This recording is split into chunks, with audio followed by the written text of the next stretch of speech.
Hi everyone, it is Fitz with your daily delivery. Hope you're doing well. I'm good.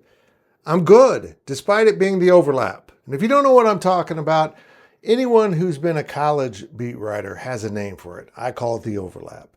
It's when you're finally getting through football, a good 2/3, 3/4 of the way through, right? You're worn out. You go every day of the week during football season and you're just seeing the light at the end of the tunnel. Then you realize that light is a train carrying basketball players because now you have to cover basketball too.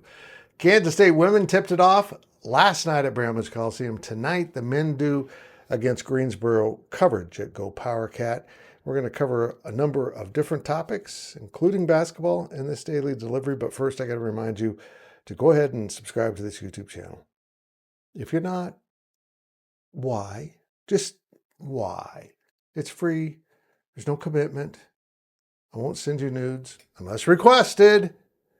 Go ahead and subscribe. K-State fans are grumpy. Apparently the AD's grumpy. Everyone's grumpy.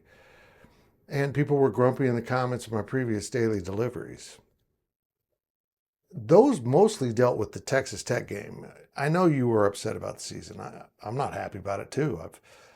I've challenged the coaches with some tough questions. I've brought them all up. I've discussed it openly. It's not been a season that's gone according to plan. Sometimes that happens. Sometimes you just don't hit the right notes.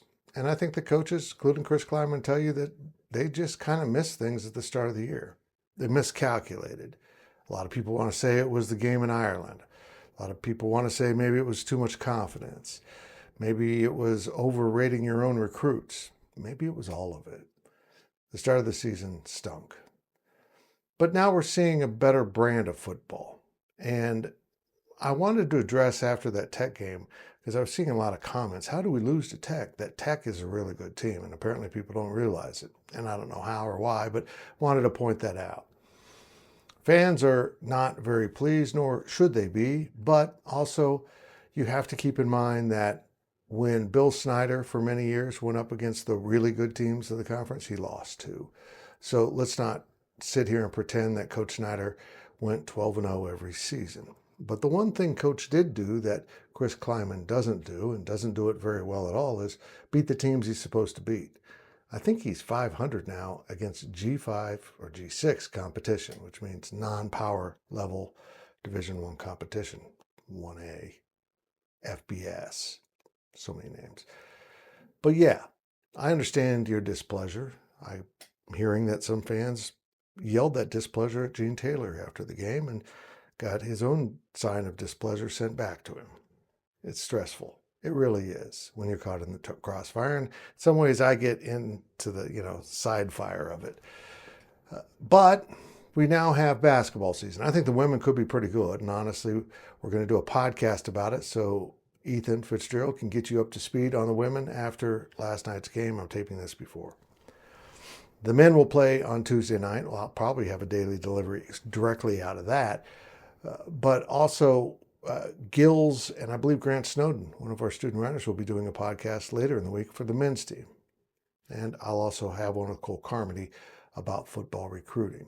We did call off the Insiders on Monday for multiple reasons. One, it was going head-to-head with the women's game, and that's not ideal. And two, honestly, I don't think we're in too much of a mood to talk about K-State football right now. We really struggled to find our guest, and finally we realized, well, it's also women's basketball. We may not have many viewers. So we just set it aside, and we're going to do a bunch of smaller pods during the week. And believe me, one of those topics I will discuss is the fans' displeasure and the course of this football program. But I'm going to promise you this. I truly believe this. One, Chris Kleiman is not getting fired after this season, even if they end up 4-8. No, I don't see it. No way. And first of all, I don't see him going 4-8. I see him probably going 6-6. And you're not firing a coach for going 6-6 once after having a very strong record his first 6 seasons. 2, Colin Klein's probably going to be a head football coach in the SEC within a year or two, and maybe even this off season.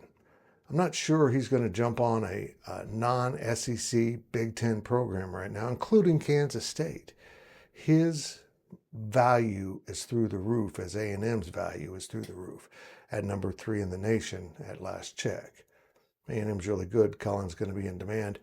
But also I'm hearing through some people that Colin is pretty content right now in College Station, likes what he's doing and likes what he's learning about coaching and studying under Mike Elko. We'll find out. So for everyone screaming to fire Chris Klieman to hire Colin Klein, that is so far from happening. You're just setting yourself up for disappointment and anger. It's not how it works, not at K-State at least. But we'll hash through a lot of this week. And I hope you stick with us. It's going to be interesting. Another off week. And then it's a road trip to Stillwater, road trip to Salt Lake City, and winding it all up on that Thanksgiving weekend, post-Thanksgiving weekend, with the Colorado Buffaloes. And we'll be at every stop along the way.